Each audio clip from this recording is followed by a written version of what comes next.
Activist दिनांक 27 अक्टूबर 1982 मध्याह्न 3 बजे प्रवचनकार युवाचार्य श्री महाप्रज्ञ। विषय अध्यात्म चेतना।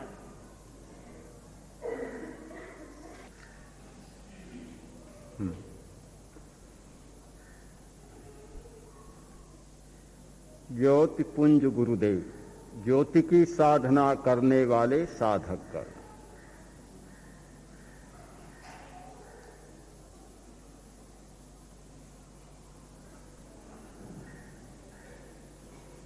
हमारे दो जगत हैं, एक बाहर का और दूसरा भीतर का। जब तक भीतर में प्रवेश नहीं होता तब तक केवल बाहर को संवारने की बात ही हमारे सामने रहती। जब आदमी भीतर चला जाता है तो उसका आयाम खुल जाता है, नया आयाम सामने उपस्थित हो जाता है, नई दिशा उद्घाटित हो जाती है और अनुभव का क्षेत्र बहुत व्यापक बन जाता है। अभी हमारा अनुभव बहुत सीमित है, केवल पदार्थ तक ही सीमित है। आध्यात्मिक चेतना के जागे बिना हमारे सामने एक ही विषय, एक ही वस्तु रहती है, पदार्थ और पदार्थ। पदार्थ की सीमा को छोड़कर दूसरी कोई बात हमारे सामने नहीं होती, केवल पदार्थ। हम खाते हैं, पीते हैं, पहनते हैं, मकान में रहते हैं, नाना प्रकार के पदार्थों का उपयोग करते हैं। हमारी दृष्टि केवल पदार्थमयी दृष्टि बन जाती है।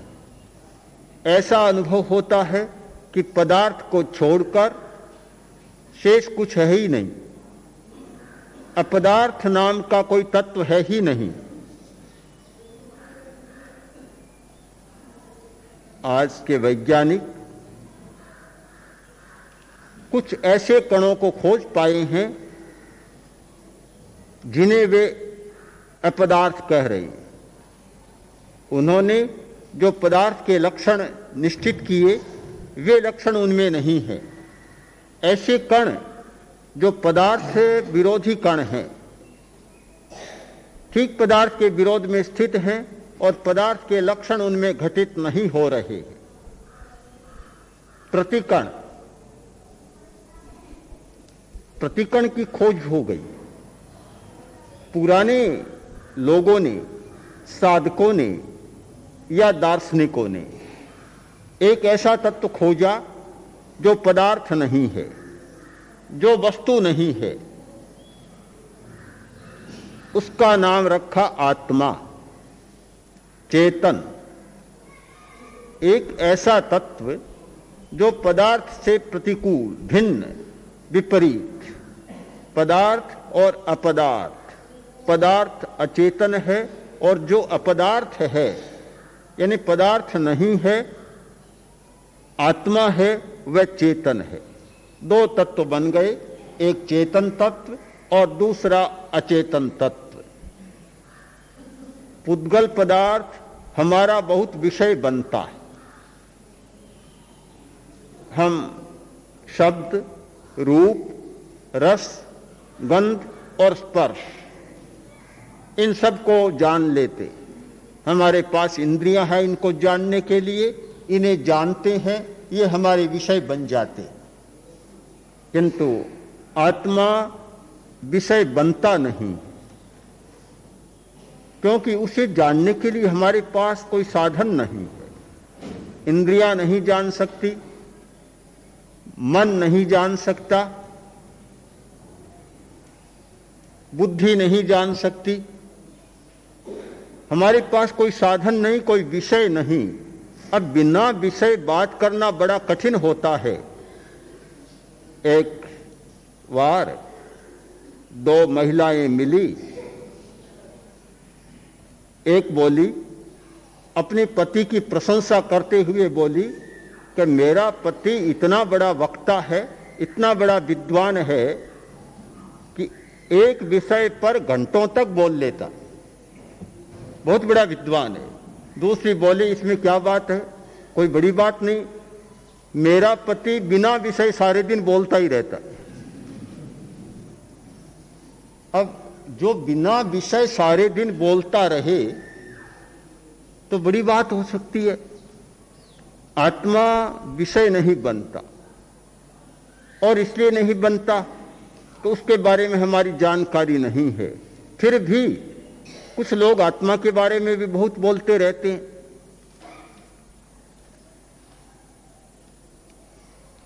क्या कोई उपाय है आत्मा को ज्ञान का विषय बना सके, आत्मा हमारा ज्ञेय बन सके, जो आत्मा को हम मान रहे हैं उसे जान सकें? मानने में जानने में बहुत दूरी है। हम लोग अधिकांश मानने की बात ज्यादा करते हैं, आत्मा को मानते हैं, किंतु अगर जानने की बात आए तो मानने की बात बहुत नीचे रह जाती है। मानने में तो हम किसी भी बात को मान सकते हैं, मान लो यह है, मानने में कोई कठिनाई नहीं होती, किंतु जानना बिल्कुल भिन्न है।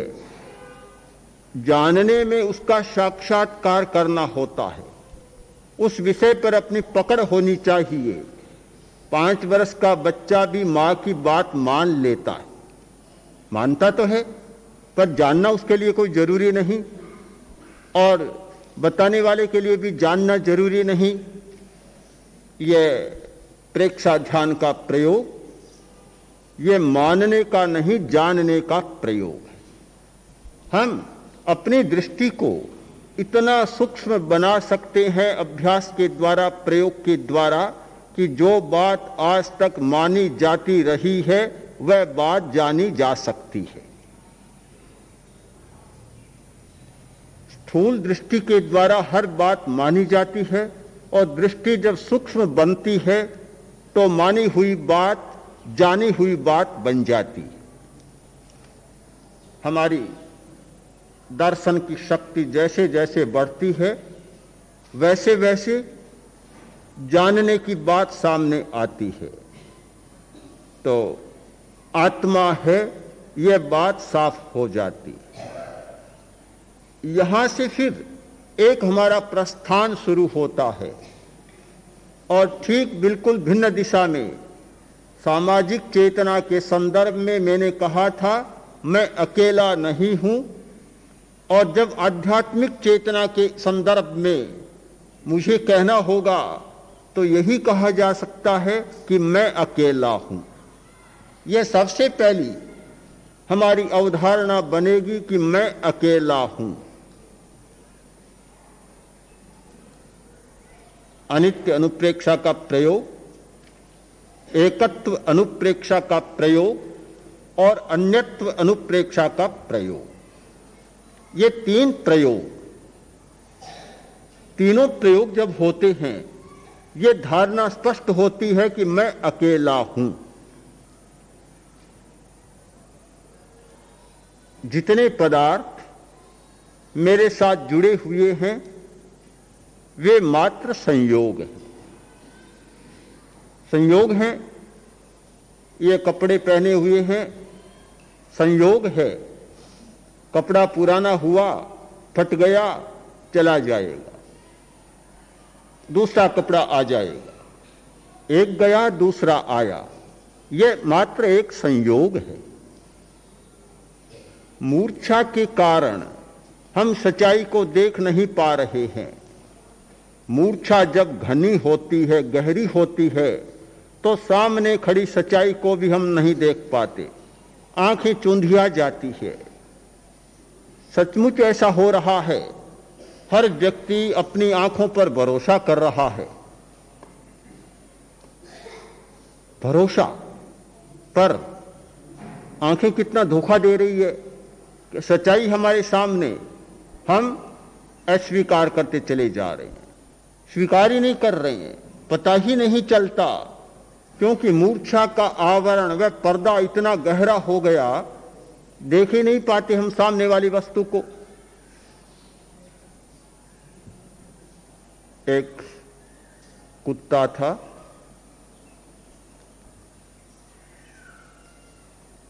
तो धोबी के घर में, धोबी के दो पत्नियां, जहां दो पत्नियां होती है वहां लड़ाई होना जरूरी, स्वाभाविक बात है, बहुत लड़ाई होती। लड़ाई इतनी बढ़ गई, बेचारे कुत्ते को रोटी डालना भी बंद कर दिया दोनों ने। उसने कहा तू डालेगी, उसने कहा तू डालेगी, रोटी भी नहीं मिल रही। कुत्ता काफी थक गया, तो मोहल्ले के पड़ोस के कुत्ते मिले, उन्होंने कहा रे तू तो बहुत थक गया, क्या बात है, रोटी नहीं मिल रही है? कि नहीं, रोटी नहीं मिल रही है आजकल, तो छोड़ इस घर को, बाहर चलें, हम तो प्रतिबद्ध नहीं है किसी घर के, कुत्ता कहीं प्रतिबद्ध थोड़ा ही होता है, हम तो प्रतिबद्ध नहीं है, चलो बाहर चलें। उसने कहा इस घर को छोड़कर तो मैं नहीं जा सकता। क्यों नहीं जा सकता? कैसे जा सकता हूं? दो दो पत्नियां मेरी, उनको छोड़कर मैं कैसे जा सकता हूं? कुत्ते बोले तुम्हारे दो पत्नियां कौन सी आई? कि तुम्हें क्या पता, जब धोबी की दोनों स्त्रियां लड़ती है तो लड़ती है तो पति का नाम नहीं लेती। कुत्ते का नाम था सताबा, तब पति का नाम नहीं लेती, तो वह कहती है कि तू है बेचारी बहुत भली आई सताबे की बेर, बेर माने लुगाई को बोलते हैं हरियाणा में, तू है सताबा की बेर, और वह उसे गाली देती है तू है सताबा की बेर। वह बोला कि जब दो दो मेरी पत्नियां हैं तो उन्हें छोड़कर भला रोटी के लिए बाहर कैसे जा सकता हूं मैं? मूर्छा इतनी सघन हो जाती है कि वास्तविकता का पता नहीं चलता। भूखे मर सकता है, कठिनाइयों को झेल सकता है, बड़ी दुविधाओं में जी सकता है, पर सच्चाई को स्वीकार नहीं कर सकता। कौन व्यक्ति ऐसा है जिसकी आध्यात्मिक चेतना नहीं जागी और मूर्छा उसमें घनी न हो?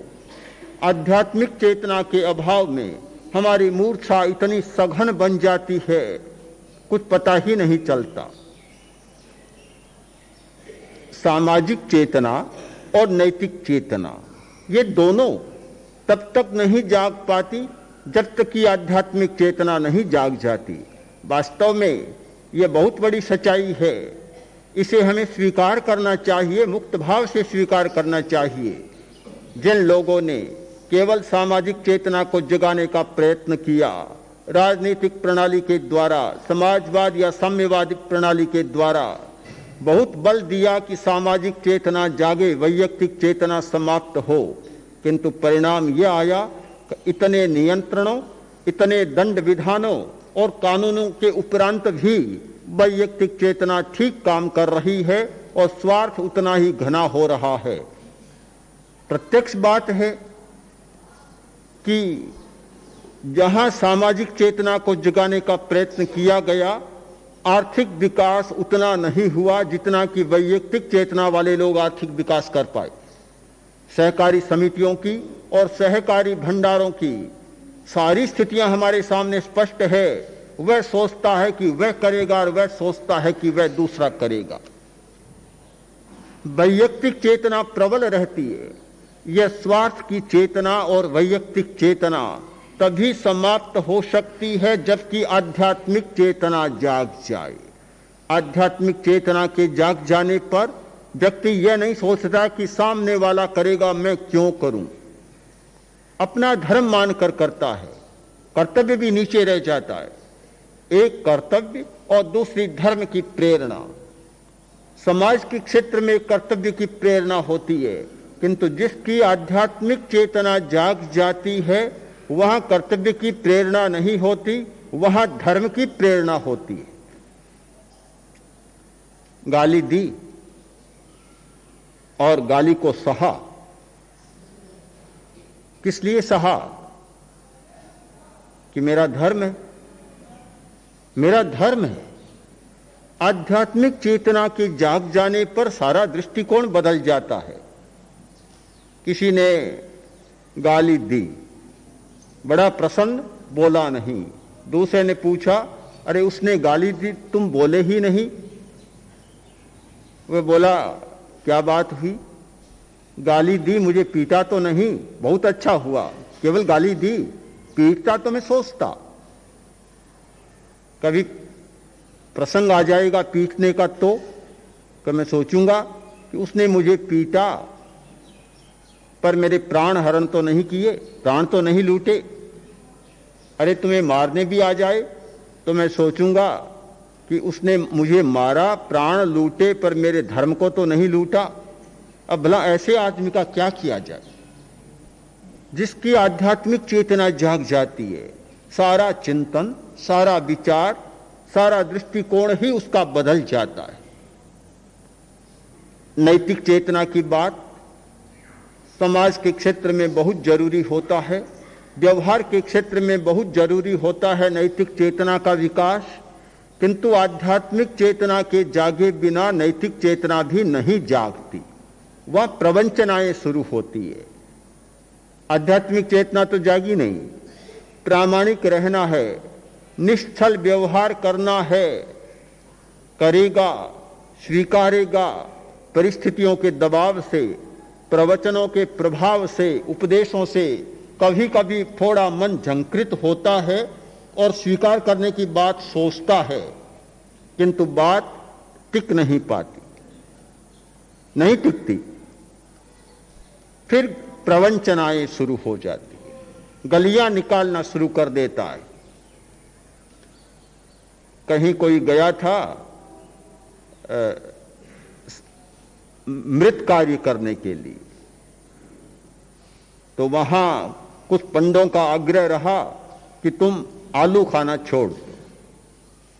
छोड़ दिया, मन तो था नहीं, आध्यात्मिक चेतना तो जागी नहीं थी, दबाव था, आवेश था, छोड़ दिया। घर पर आया, अब सब लोग तो आलू का साग खाते हैं, वह नहीं खाता, मन बहुत ललचाता। पर करे क्या?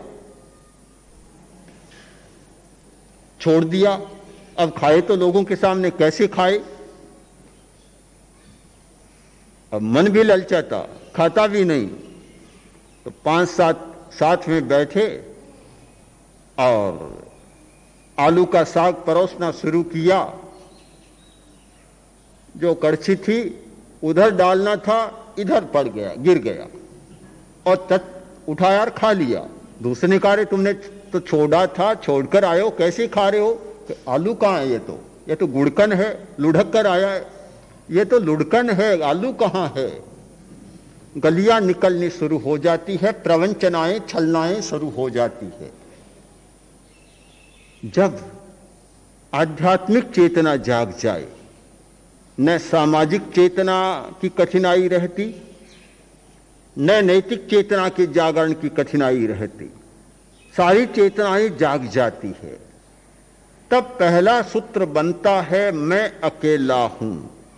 आध्यात्मिक चेतना का शुद्ध अनुभव है अपना अकेलेपन का अनुभव करना। मैं अकेला हूं। व्यवहार की भाषा में यह नहीं हो सकता कि मैं अकेला हूं।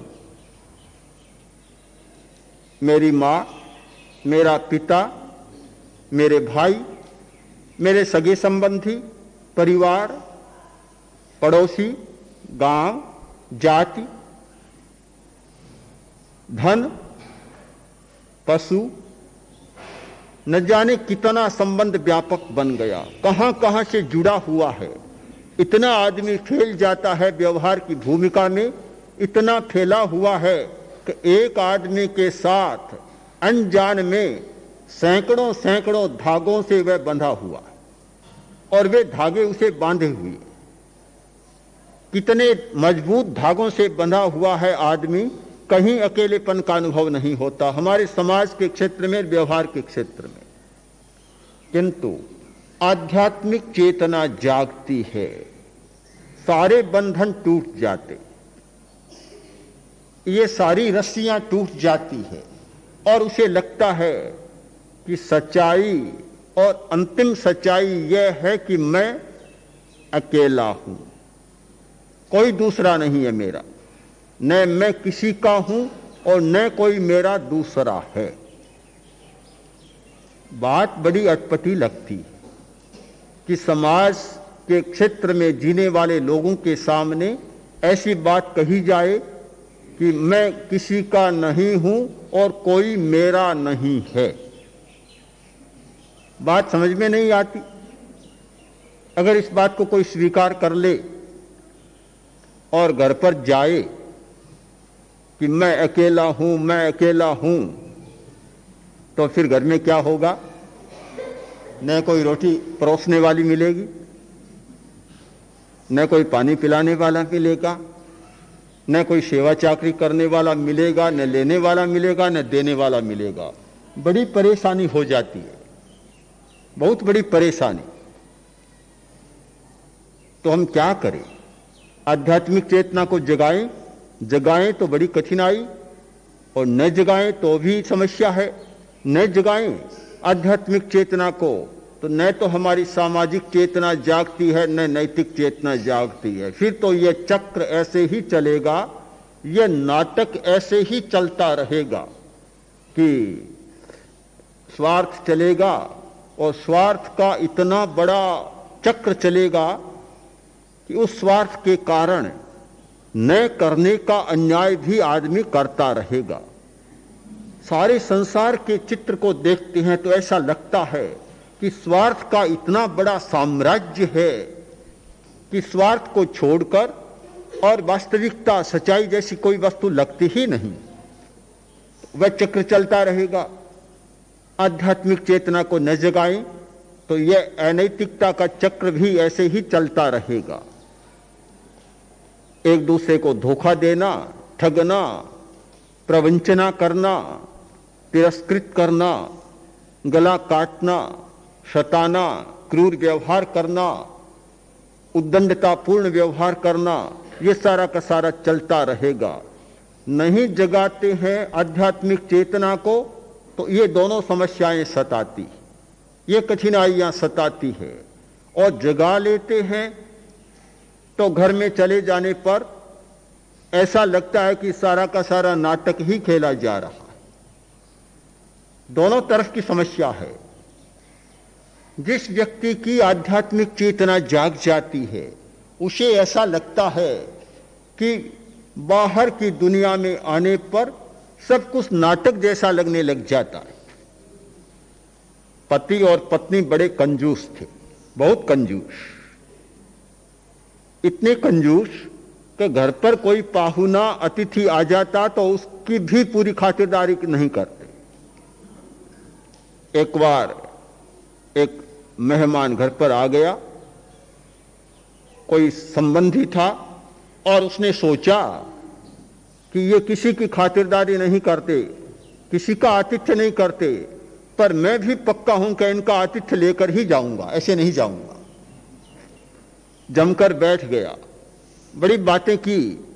अब तो समय होने वाला है, रेलगाड़ी का समय होने वाला है, आपको कब जाना है। न खाने को पूछा, न पीने को पूछा, कुछ भी नहीं पूछा। व्यवहार से परे थे, व्यवहार की सीमा को आगे लांघ चुके थे, कुछ भी नहीं पूछा। उसने कहा नहीं, आज तो मुझे नहीं जाना है, आजकल तो रहना ही है, आगे नहीं, कब सोचूंगा कि कब जाना है। बड़े परेशान उन्होंने सोचा मुसीबत तो हो गई, क्या करें। तो दोनों मिले पति पत्नी, अब क्या करें, अब तो कोई नाटक खेला जाए, तभी जाएगा, ऐसे ये जाने वाला नहीं, पक्का लगता है पाहुना भी, कोई नाटक खेला जाए। नाटक खेलना शुरू किया। पति ने हाथ में एक उठाया मुसल और पत्नी को पीटना शुरू किया कि तुम कितनी खराब महिला हो, कितनी खराब औरत हो, कैसे कैसे गंदे काम करती हो, आज लुगदी निकाल कर छोड़ूंगा तुम्हारी। अब पीटना शुरू किया उसको और उसने चिल्लाना शुरू किया। उन्होंने सोचा कि जब हमारी यह भयंकर लड़ाई होगी तो मेहमान तो कहीं भी भाग जाएगा, देखकर सोचेगा कि ऐसे घर में मुझे रहना ही नहीं है। अब सारे मैदान में घूम रहे हैं, वह तो पीटता जा रहा है, वह चिल्लाती जा रही है, छुड़ाओ छुड़ाओ आवाज करती जा रही है। दोनों लड़ते लड़ते झगड़ते घर से बाहर चले गए और खुले में आ गए। मेहमान ने सोचा और वह भी गायब हो गया। थोड़ी देर बाद भीतर आए, देखा तो मेहमान गायब। बड़े प्रसन्न हुए। पति बोला, देखो नाटक कितना सफल रहा। हाँ, मैंने काफी मूसल बरसाए पर तुम चोट एक नहीं लगाई, झूठे मूसल बरसाए। वह बोली कि मेरा नाटक आपसे भी सफल रहा। कितनी चिल्लाई, ऐसी चिल्लाई, कितना सफल रहा मेरा नाटक। आसपास के पड़ोसी इकट्ठे हो गए। चलो कोई बात नहीं, हमारा नाटक बहुत सफल रहा और मेहमान भाग गया डर कर। इतने में पलंग में के नीचे से आवाज आई कि तुम्हारा नाटक बहुत सफल रहा पर गायब होने का रोल मेरा भी कम नहीं रहा है। बैठा हूं अभी। जब आदमी आंतरिक जगत से बाह्य जगत में आता है और कहीं मारपीट, कहीं चिल्लाहट, कहीं गायब होना, सारी बातें देखता है, उसे ऐसा लगता है कि सारा संसार एक महानाटक खेला जा रहा है। बड़ी विचित्र मनस्थिति बन जाती है। किंतु इस चेतना को जगाए बिना सही अर्थ में समस्याओं का समाधान भी नहीं हो सकता। आज अनेक प्रकार के समाधान खोजे जा रहे हैं, व्यवस्थाओं और परिस्थितियों को बदलने के प्रयत्न किए जा रहे हैं, किंतु सारे के सारे प्रयत्न अकृतार्थ हो रहे हैं। कोई भी चरितार्थ नहीं हो रहा है, कोई भी कृतकृत्य नहीं हो रहा है। सब ऐसा लगता है कि जैसे जैसे दवा दी जा रही है मर्ज बढ़ता ही चला जा रहा है, बीमारी असाध्य होती चली जा रही है। इस बिंदु पर पहुंचकर विवश होकर बाध्यता के साथ मनुष्य को सोचना पड़ता है कि समस्या का कोई नया समाधान खोजना चाहिए, जिससे कि बीमारी बढ़े नहीं और उसका कोई इलाज हो सके, वह लाइलाज न बने। वह समाधान है आंतरिक चेतना का जागरण, आध्यात्मिक चेतना का जागरण। अकेलेपन की अनुभूति सुनने वाले श्रोता इस बात को अनुभव नहीं कर सकते। मैं स्वयं जानता हूं कि मैं जो कह रहा हूं वह बात आपके गले नहीं उतरेगी, और इसलिए नहीं उतरेगी कि जो बात अनुभव के द्वारा गले उतर सकती है उस बात को शब्दों के द्वारा किसी के गले उतरवाना यह असंभव बात है। जो बात करके ही देखी जा सकती है वे केवल वांग्मय बनाए, केवल वाणी का विषय बनाकर और किसी को समझाना चाहिए, यह बात संभव नहीं है। यह बिल्कुल अनुभव की बात है। जिस व्यक्ति ने अकेलेपन का अनुभव किया उसने अपने सैकड़ों सैकड़ों कष्टों से मुक्ति पा ली।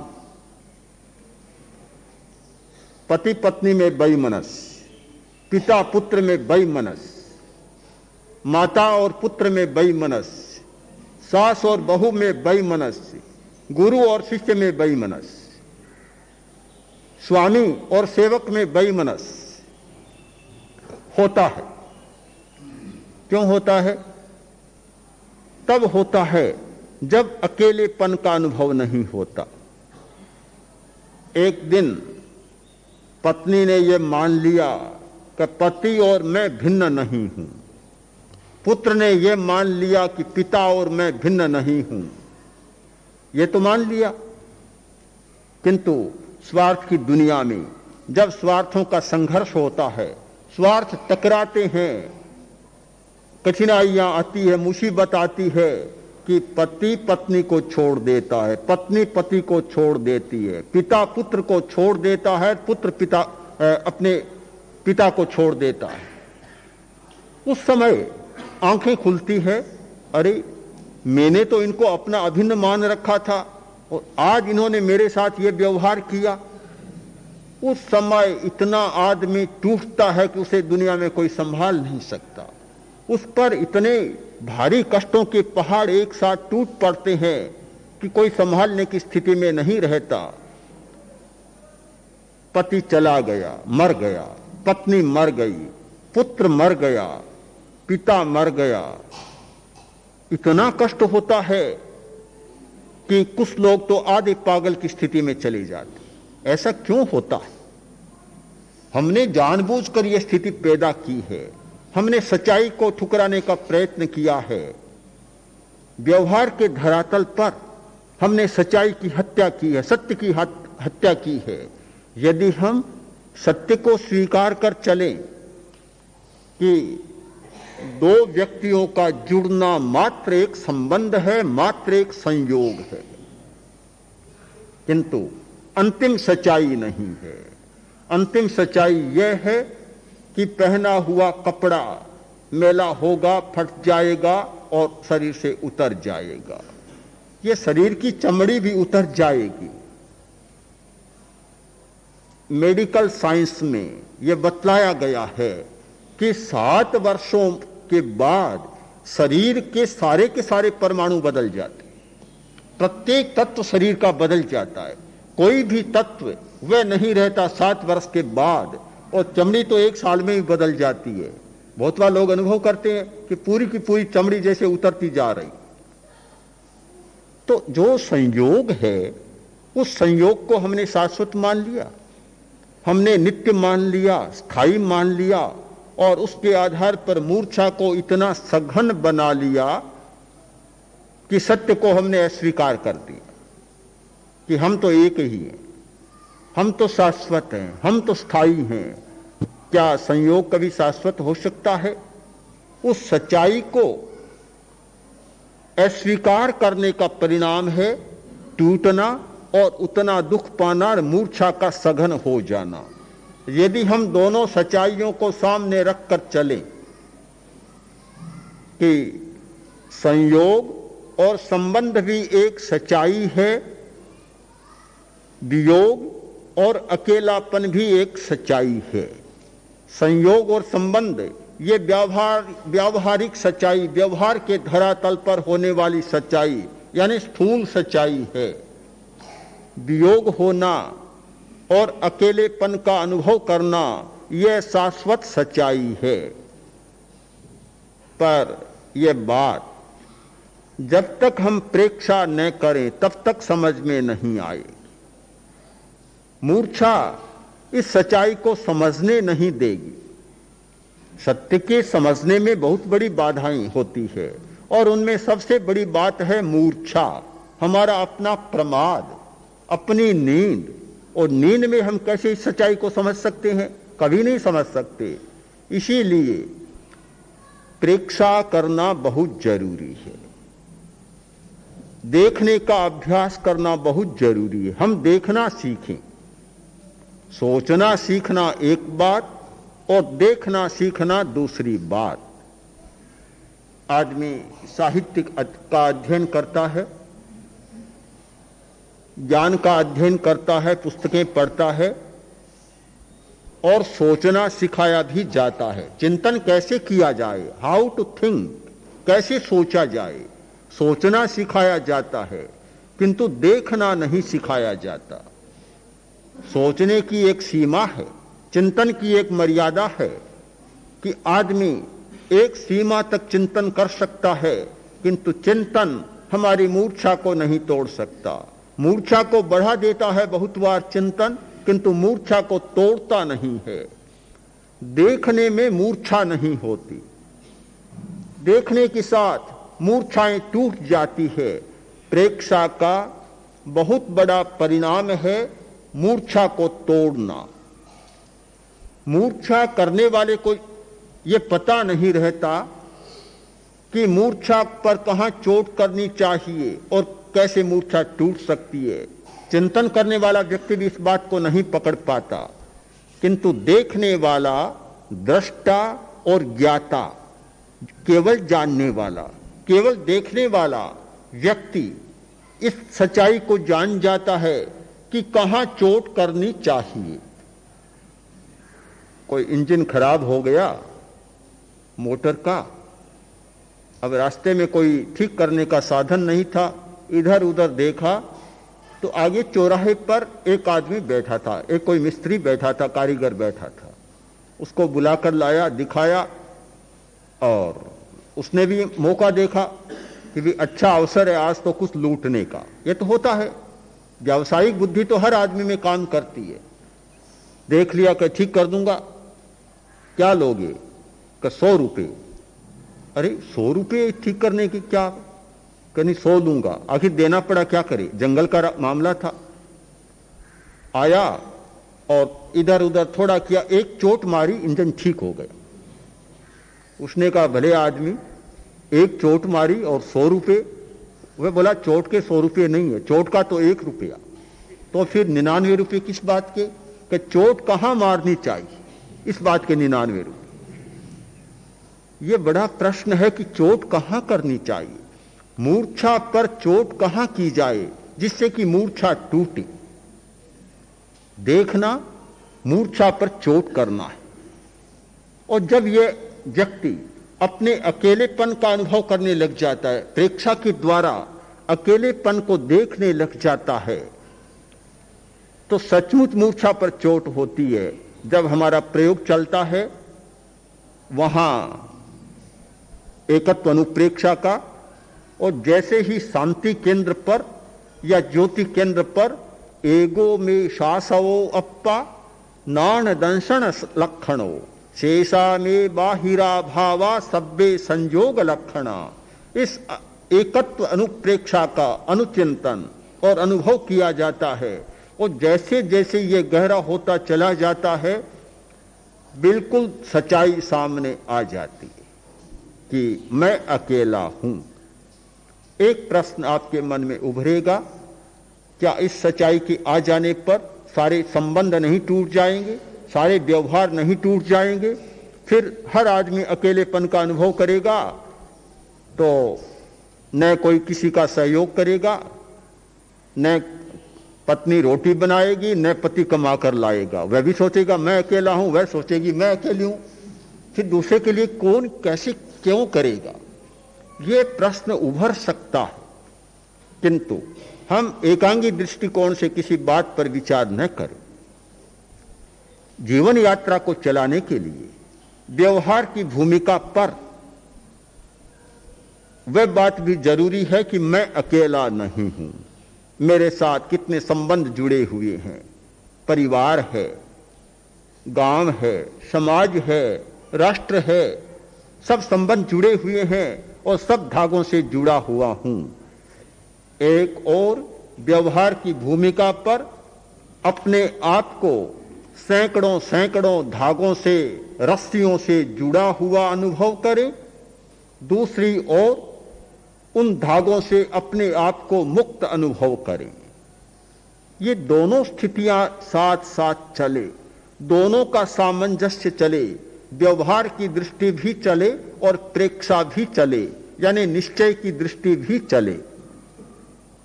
आर्द्र कुमार को, जो मुनि था और पर्सिया से, ईरान से साधु बनकर आ रहा था, मूर्छा घनी हो गई, किसी घर में रह गया, लड़के भी हो गए। अब जब फिर मुनि बनने की बात सोचने लगा तो लड़कों ने कहा आप कैसे जा सकेंगे, हम आपको बांध देंगे। कच्चा सा धागा लाए और पिता को बांधना शुरू किया, आंटे देने शुरू किए, 12 आंटे दे दिए। धागा इतना कमजोर था कि वह बलवान आदमी, एक बलवान युवक चाहता तो तत्काल तोड़ देता, किंतु मूर्छा का धागा उसके साथ इतना जुड़ गया कि 12 आंटे 12 बरस और घर में रहा, नहीं जा सका। तो बंधन धागों का भी है और उसे निभाना जरूरी भी होता है एक गृहस्थ के लिए, जो सामाजिक जीवन जीता है, किंतु केवल इसी में रह जाए और आध्यात्मिक चेतना को न जगाए तो मूर्छा इतनी सघन हो जाती है कि वे धागे इतने मजबूत रस्से बन जाते हैं कि फिर बंध ही जाता है, छूटने की कहीं बात ही नहीं आती। तो प्रेक्षा के द्वारा हम अपनी चेतना को जगाएं और अनुभव करें, अपने आप को देखें कि मैं अकेला हूं, मैं चेतन हूं, यह शरीर अचेतन है। शरीर में होने वाले विद्युत के प्रकंपन, शरीर में होने वाले नाना प्रकार के जैविक रसायन, शरीर में होने वाले सारे मूवमेंट, सारी क्रियाएं, सारे हलन चलन, शरीर में होने वाला रक्त का अभिसरण, ये सारे के सारे अचेतन हैं। मैं चेतन हूं और इसलिए शरीर भिन्न है और मैं भिन्न हूं। ये तीन सच्चाइयां सामने, मैं अकेला हूं, मैं चेतन हूं और मैं इस शरीर से भिन्न हूं। जब ये तीनों सच्चाइयां उजागर होती है, अनुभव के स्तर पर समझ में आती है, सुनने के स्तर पर नहीं। जो लोग प्रेक्षा का प्रयोग नहीं करते उनके तो केवल सुनने के स्तर पर यह बात समझ में आती है, केवल मान्यता के स्तर पर वे मान लेते हैं कि ऐसा कहा गया और ऐसा मानना चाहिए। किंतु प्रयोग करने वाला व्यक्ति इस मान्यता की सीमा को तोड़कर अनुभव के स्तर पर इन तीनों सच्चाइयों को देखना शुरू कर देता है कि मैं अकेला हूं, मैं चेतन हूं और मैं शरीर से भिन्न हूं। तब उसका जीवन संतुलित बनता है। अन्यथा असंतुलन चल रहा है, एकांगी चल रहा है। एकांगी, बिल्कुल एकांगी, केवल व्यवहार के धरातल पर संबंधों को सच्चाई मानकर जिया जा रहा है। किंतु इस स्थिति में संतुलित जीवन जीने का उपक्रम हमारे सामने आ जाता है। हम लोग प्रेक्षा का प्रयोग करें, केवल सुने नहीं। कुछ बातें सुनने में अच्छी लग सकती है, अच्छी लगती है, पर होगा क्या? सुना, एक बार मस्तिष्क थोड़ा झंकृत हुआ, थोड़ी झंझनाहट पैदा हुई, कुलबुलाहट पैदा हुई और थोड़ी दूर गए, दूसरी बात सुनी, वह कुलबुलाहट समाप्त। बस काम पूरा हो गया, कुछ भी नहीं बना। सुनने की बात सुनने तक रह जाती है, किंतु प्रयोग करते हैं तब वह बात गहरे में अवचेतन तक चली जाती है। इस स्थूल चेतना को लांघकर अनकॉन्शियस में, अवचेतन में वह बात बैठ जाती है और जो बात अवचेतन तक पहुंच जाती है, अंतर मन तक पहुंच जाती है, वह बात स्थायी बन जाती है। इसलिए आध्यात्मिक चेतना को जगाना जरूरी और आध्यात्मिक चेतना को जगाने के लिए प्रेक्षा का प्रयोग जरूरी। आप लोग प्रयोग में विश्वास करें, अभ्यास में विश्वास करें, बार बार दोहराएं, केवल एक बार करने में संतोष न माने, एक बात को 1000 बार दोहराएं। असंभव लगने वाली बात संभव हो जाएगी। हमारे सामने अनुभव हैं अनेक लोगों के। जो लोग शिविर में आए, जिन्होंने प्रयोग किया, 10 दिन के बाद जाते समय उन्होंने कहा, और बड़े प्रबुद्ध लोग थे, पढ़े लिखे लोग, वकील, सीए, इंजीनियर, डॉक्टर, वैज्ञानिक, उन्होंने कहा हमने कल्पना नहीं की कि ऐसी चित्त की स्थिति बन सकती, ऐसा अनुभव हमें हो सकता है, हमने कभी सोचा नहीं था। यहां ध्यान करें दर्शन केंद्र पर और एकदम साक्षात सूरज यहां उग जाता है। ध्यान करें ज्योति केंद्र पर और चांद उग जाता है, साक्षात दिखने लग जाता है और देखने ही नहीं लग जाता है, सिर गर्मा जाता है, एकदम गर्म हो जाता है, परिणाम भी सामने आ जाता है। यहां ध्यान करते हैं, ठंडक आ जाती है, हमने कल्पना नहीं की थी कि ऐसा हो सकता है, किंतु हो गया। अब क्या करें, मानना ही पड़ेगा।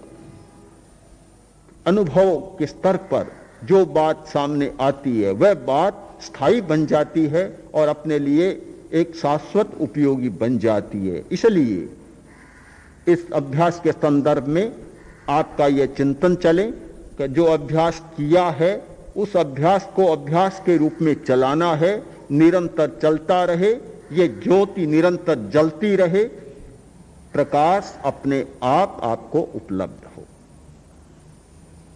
क्या आध्यात्मिक चेतना के द्वारा सामाजिक चेतना और नैतिक चेतना का जागरण संभव है? ये पूरी चर्चा ही अभी इसी विषय की थी।